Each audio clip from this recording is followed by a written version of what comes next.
주님 말씀하시려 내가 나가이다. 주님 뜻이 아니면 내가 멈춰서리라. 나의 가고서는 꼭 주님 뜻에 있으니 오 주님 나를 이끄소서. 주님 말씀하시려 내가 나가이다. 주님 뜻이 아니면 내가 멈춰서리라. 나의 가고서는 꼭 주님 뜻에 있으니 오 주님 나를 이끄소서. 끝까지 그곳에 나 있기 원합니다. 이끄시는 대로 순종하며 살리니 연약한 내 영혼 통하여 일하소서. 주님 나라와 그 뜻을 위하여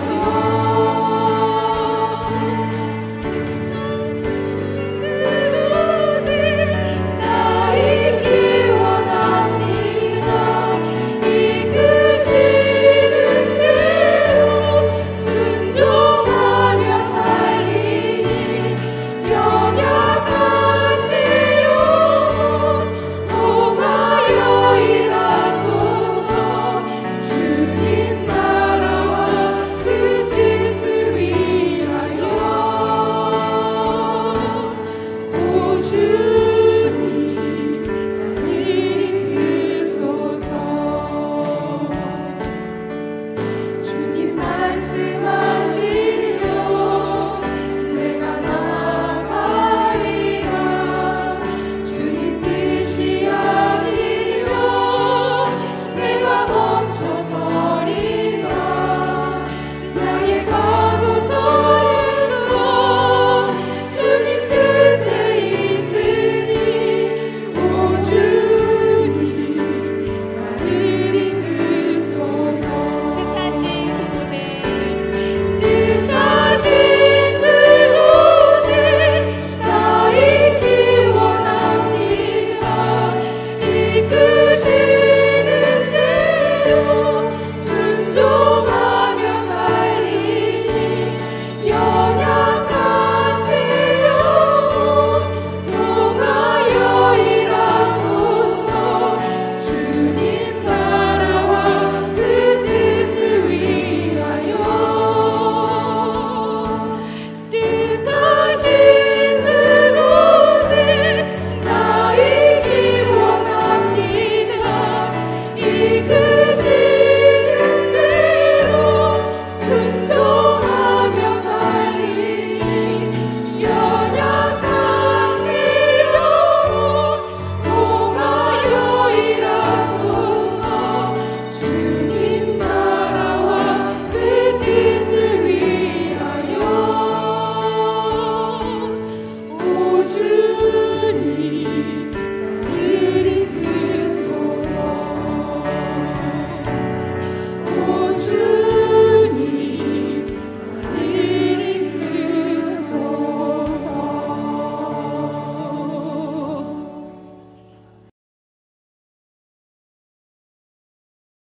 할렐루야, 사랑하는 성도 여러분, 오늘도 하나님의 말씀으로 하루를 열어 새 힘을 얻고 주님의 은혜를 누리는 시간이 되시기를 축복드립니다. 오늘 우리가 함께 보실 말씀은요, 창세기 40장 16절에서 23절 말씀입니다. 떡 굽는 관원장이 그 해석이 좋은 것을 보고 요셉에게 이르되 나도 꿈에 보니 흰 떡 세 광주리가 내 머리에 있고 맨 윗 광주리에 바로를 위하여 만든 각종 구운 음식이 있는데 새들이 내 머리에 광주리에서 그것을 먹더라. 요셉이 대답하여 이르되 그 해석은 이러하니 새 광주리는 사흘이라. 지금부터 사흘 안에 바로가 당신의 머리를 들고 당신을 나무에 달리니 새들이 당신의 고기를 뜯어 먹으리이다 하더니 제3일은 바로의 생일이라. 바로가 그의 모든 신하를 위하여 잔치를 베풀 때에 술 맡은 관원장과 떡 굽는 관원장에게 그의 신하들 중에 머리를 들게 하니라. 바로의 술 맡은 관원장은 전직을 회복하며 그가 잔을 바로의 손에 받들어 드렸고 떡 굽는 관원장은 매달리니 요셉이 그들에게 해석함과 같이 되었으나 술 맡은 관원장이 요셉을 기억하지 못하고 그를 잊었더라. 사랑하는 성도 여러분, 우리가 인생을 살아가다 보면은 두 가지를 피하고 싶은 그런 순간이 오게 됩니다. 첫 번째는 사랑하는 사람에게 가슴 아픈 진실을 말해야 하는 순간이죠. 그것이 꼭 필요한 말임을 알고 있지만은 그 말이 가져올 상처와 어색함이 두려워서 입을 열기가 어려운 순간입니다. 두 번째는 내가 베푼 호의와 헌신이 완전히 잊혀지는 순간입니다. 누군가를 진심으로 도왔지만 그의 상황이 나아지게 되자 나는 존재하지 않았던 사람처럼 되어버리는 그 쓸쓸하고도 억울한 순간이죠. 진실을 말하는 용기가 필요한 자리와 잊혀짐의 상처를 견뎌야 하는 자리는 우리가 살면서 마주하는 가장 힘든 영적인 시험대 중 하나입니다. 오늘 말씀 속 요셉은 바로 이 두 가지 시험을 연이어 그것도 아주 혹독하게 견뎌냅니다. 그는 하나님이 주신 진실을 용기 있게 선포를 했지만 그 대가로 돌아온 것은 구원이 아니라 철저한 잊혀짐이었습니다. 이 요셉의 사건을 통해서 우리는 하나님을 따르는 삶에 반드시 필요한 두 가지 믿음의 태도를 배우게 됩니다. 술 맡은 관원장의 좋은 꿈 해석을 본 떡 굽는 관원장도 기대에 차서 자기 꿈을 요셉에게 이야기를 합니다. 그는 진리를 찾기보다 자신에게도 좋은 소식이 들려오기를 기대했을 것입니다. 오늘을 살아가는 많은 사람들의 모습이기도 합니다. 우리는 진리 자체보다 듣기가 좋은 진리, 나에게 이득이 되는 소식을 원합니다. 하지만 요셉은 사람의 기대를 따라 말하는 사람이 아니었어요. 그는 하나님의 말씀을 받은 그대로 전하는 사람이었습니다. 떡 굽는 관원장의 꿈은 끔찍했습니다. 사흘 안에 그가 죽임을 당할 것이라는 사망 선고였습니다. 요셉은 이 메시지를 부드럽게 포장하거나 왜곡하지 않았습니다. 그는 감정적인 위로가 아니라 한치의 오차도 없는 하나님의 말씀을 그대로 선포했습니다. 이것은 엄청난 용기가 필요한 일이었죠. 사람을 기쁘게 하는 거짓된 위로와 하나님을 기쁘게 하는 아픈 진실 사이에서 그는 단호하게 하나님의 방법을 택한 것입니다. 그리고 요셉이 선포한 그대로 모든 일이 이루어졌습니다. 사흘 뒤에 술 맡은 관원장은 복직이 되었고 떡 굽는 관원장은 처형이 되었습니다. 요셉의 예언이 100% 정확했음이 증명이 되었죠. 이제 그가 감옥에서 나갈 일만 남은 것처럼 보입니다. 그가 유일한 희망으로 붙들었던 술 맡은 관원장이 이제 약속을 지켜줄 것이라 기대를 했을 것입니다. 하지만 창세기 40장 마지막 절 23절은 성경에서 아픈 현실을 말해줘요. 술 맡은 관원장이 요셉을 기억하지 못하고 그를 잊었더라. 잊었더라. 이 한마디는 요셉이 붙들었던 마지막 인간적인 동아줄이 끊어졌음을 의미하고 있습니다. 술 맡은 관원장의 모습은 도구적인 인간관계의 전형이라고 볼 수 있어요. 요셉은 그에게 더 이상 필요 없는 존재가 되자 그의 존엄성과 은혜는 깨끗이 잊혀졌습니다. 이것이 바로 우리가 사는 세상의 논리이며 우리가 사람에게 소망을 둘 수 없는 이유입니다. 하나님은 왜 이토록 잔인한 상황을 허락하셨을까요? 요셉의 기도를 외면하신 것일까요? 그렇지 않습니다. 하나님은 요셉의 기도를 듣고 계셨지만 요셉의 방법보다 더 좋은 방법으로 응답하길 원하셨습니다. 만약 술 맡은 관원장이 요셉을 구해주었다면 요셉은 평생 그에게 은혜의 빛을 진 채 살아야 했을 것입니다. 그리고 그의 구원은 사람에게 속한 것이 되었을 것이죠. 하지만 하나님은 요셉이 사람에게 빚진 자가 아니라 오직 하나님께만 영광을 돌리는 완전한 자유인이 되기를 원하셨습니다. 그래서 하나님은 인간적인 구원의 문을 의도적으로 닫으셨습니다. 그리고 그를 잊혀짐이라는 깊은 침묵과 기다림의 시간 속으로 인도하신 것이죠. 그 2년의 시간 동안에 요셉은 사람을 향한 마지막 기대마저 내려놓고 오직 구원은 하나님께만 있음을 뼈저리게 배웠을 것입니다. 그 고통스러운 기다림은 그의 믿음을 정금같이 단련하여 애굽의 총리가 되기에 합당한 그릇으로 빚어가시는 하나님의 신실한 손길이셨던 거죠. 그 당시 애굽의 총리가 되기 위해서는 최소 나이가 30살이었습니다. 그리고 감옥에서 나온 후 요셉의 나이가 30살이었습니다. 요셉의 총리를 세우고자 하는 하나님의 신실하심과 놀라운 계획, 하나님의 때를 우리는 요셉을 통해서 볼 수가 있게 되는 것입니다. 사랑하는 성도 여러분, 하나님을 신실하게 따르는 길 위에서 용기 있게 진실을 말해야 하는 순간과 사람들로부터 잊혀지는 그 고통을 견뎌야 하는 순간이 반드시 찾아옵니다. 그때 우리는 어떻게 반응을 해야 할까요? 오늘 요셉의 모습을 통해서 우리 삶에 적용할 두 가지 믿음의 자세를 결단하기를 원합니다. 첫 번째입니다. 사람을 기쁘게 하는 위로보다 하나님을 기쁘시게 하는 진실을 선택합니다. 사랑하는 성도 여러분, 오늘 우리는 수많은 관계 속에서 진실과 타협하고 싶은 그런 유혹을 받을 것입니다.